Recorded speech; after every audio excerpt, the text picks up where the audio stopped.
Every time you walk into the room, got me feeling crazy. Shock my heart, boom, boom. Any other boy would stare, but me, I look away, cause you're making me scared. Trying not to breathe, 1, 2, 3. Assalamualaikum warahmatullahi wabarakatuh.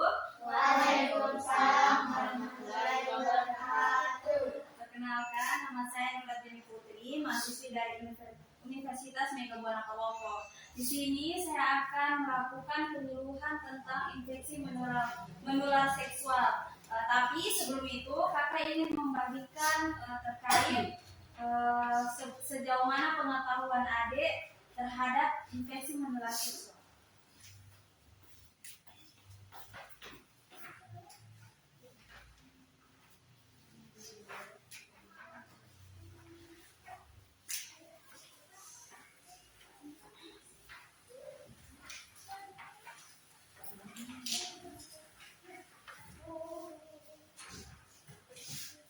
Baik, di sini kakak akan membagikan berupa leaflet sebagai bahan adik-adik untuk melihat materi yang akan kakak bawakan sebentar.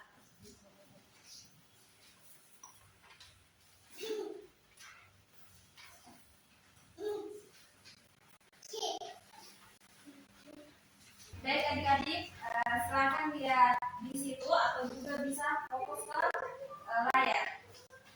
Di sini kakak akan melakukan penyuluhan yang berjudul infeksi menular seksual atau IMS. Ada yang tahu apa itu IMS? IMS itu adalah infeksi menular seksual atau infeksi yang ditularkan terutama melalui hubungan seksual, baik secara vagina, anal maupun oral.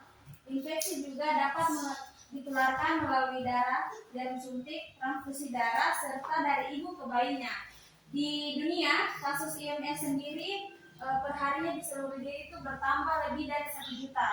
Sedangkan di Indonesia sendiri itu terdapat 400.000 kasus IMS dilaporkan di Indonesia setiap tahunnya. Sedangkan IMS sendiri itu banyak yang tidak memiliki gejala. Di sini ada jenis-jenis IMS, yaitu yang pertama HIV/AIDS atau virus HIV/AIDS, yaitu menyerang sistem kekebalan tubuh, belum ada obatnya, namun bisa dikendalikan dengan ARV. Jadi IMS ini yaitu infeksi virus yang sampai sekarang itu obatnya belum ditemukan.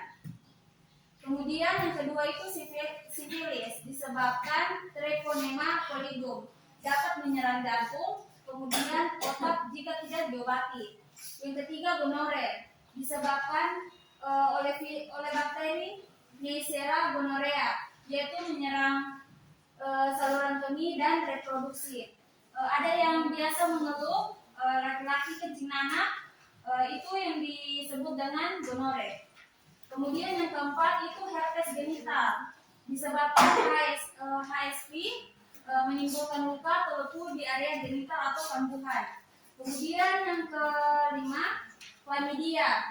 IMS paling umum, sering tanpa gejala, dapat menyebabkan kemanduran jika terlambat. Kemudian yang keenam, HPV, dapat menyebabkan kutil kelamin dan kanker serviks. Tersedia vaksin pencegahannya. Jadi untuk HPV ini sudah ada imunisasinya, vaksin imunisasinya untuk mencegah HPV. Kemudian cara penularan IMS yaitu terdapat hubungan seksual, yaitu melalui vagina, anal, oral tanpa perlindungan dengan orang yang terinfeksi. Misal, satu orang ini melakukan hubungan seksual dengan yang terinfeksi dengan HIV. Yang dia melakukan hubungan seksual itu tidak kena HIV. Jadi bisa jadi dia yang berhubungan dengan orang HIV itu bakalan tertular dengan HIV. Kemudian melalui darah dan jarum suntik, berbagai jarum suntik, transfusi darah yang tidak di screening. Kemudian yang ketiga, ibu ke bayi, misal ibu hamil dengan riwayat atau dengan diagnosa HIV. Jadi kemungkinan besar terjadi bayinya itu akan terkena HIV juga. Kemudian yang keempat, produk darah, melalui produk darah yang terkontaminasi atau transplantasi organ. gejala, yaitu yang pertama, gejala umum IMS. Terdapat luka, lepuhan, borok di area genital, mulut atau anus. Kemudian keluarnya cairan tidak normal dari vagina atau penis. Misal adik-adik terdapat keluar cairan di vaginanya itu sudah lebih dari normalnya. Nah, itu bisa dicek. Kemudian yang ketiga, nyeri atau rasa terbakar saat buang air kecil. Yang keempat, ruam kulit terutama di telapak tangan dan kaki. Yang kelima, pembengkakan kelenjar getah bening di selangkangan. Kemudian yang keenam, nyeri saat berhubungan. Banyak IMS tidak menimbulkan gejala. Seseorang dapat menularkan IMS meskipun terlihat sehat. Kapan harus periksa? Yang pertama, setelah berganti pasangan seksual, jika pasangan didiagnosis IMS, kemudian sebelum melakukan hubungan baru, kemudian mungkin setahun sekali untuk melakukan pemeriksaan infeksi menular seksual. Kemudian ada misal, bagaimana mencegah IMS? Yang pertama, saat berhubungan gunakan kondom. Kemudian setia pada satu pasangan. Yang ketiga, vaksinasi. Yang keempat, tes urin. Yang kelima, PRP atau HIV. PRP untuk HIV. Yang keenam, hindari berbagai jarum. Kemudian pengobatan dan layanan kesehatan.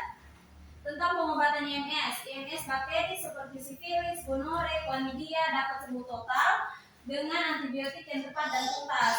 Kemudian yang kedua, IMS virus seperti HIV, herpes, dan HPV itu tidak dapat sembuh, namun dapat dikelola dengan obat antivirus dan terapi jangka panjang.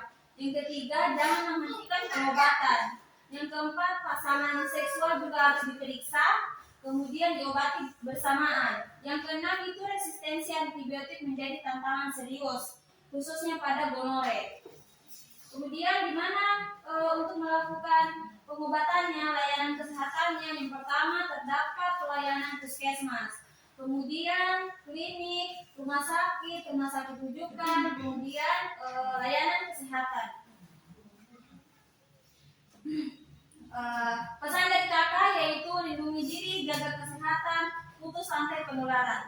Sekian penyuluhan yang kakak berikan. Ucapkan terima kasih. Assalamualaikum warahmatullahi wabarakatuh. Waalaikumsalam warahmatullahi wabarakatuh. Baik adik-adik, setelah kakak lakukan penyuluhan, ada yang ingin bertanya tentang apa yang kakak berikan tadi? Saya kan Ya, apa pertanyaan? saya mau bertanya ke penyakit IMS ini bisa saja berisiko kepada siapa saja. Baik, pertanyaan yang bagus. Infeksi menular seksual yaitu infeksi yang sangat-sangat menular. Jadi misal seseorang sudah melakukan hubungan seksual, dia ini sudah didiagnosis terkena infeksi menular seksual seperti sifilis atau HIV semacamnya. Dia berhubungan dengan orang yang belum melakukan hubungan seksual atau yang tidak didiagnosis IMS. Itu kemungkinan besar bakalan tertular ke orang tersebut karena orang yang berhubungan ini sudah tertular infeksi menular seksual. Bagaimana? Sudah dipahami? Untuk adik-adik yang lain, apakah ada yang ingin bertanya kembali? Atau penjelasan yang kakak berikan sudah dipahami? Sudah. Baik. Di sini kakak akan memberikan evaluasi terhadap adik-adik terhadap penyuluhan yang kakak berikan. Apakah adik-adik sudah memahami apa yang kakak berikan atau tidak?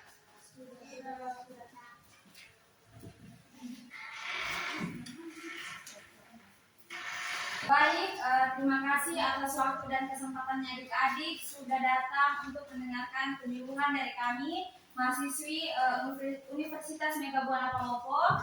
Sekian materi yang kami sampaikan, kiranya dapat memberikan tambahan pengetahuan kepada adik-adik untuk menjaga diri, untuk tetap waspada terhadap infeksi menular seksual di usia yang mungkin dibilang itu usia-usia reproduksi.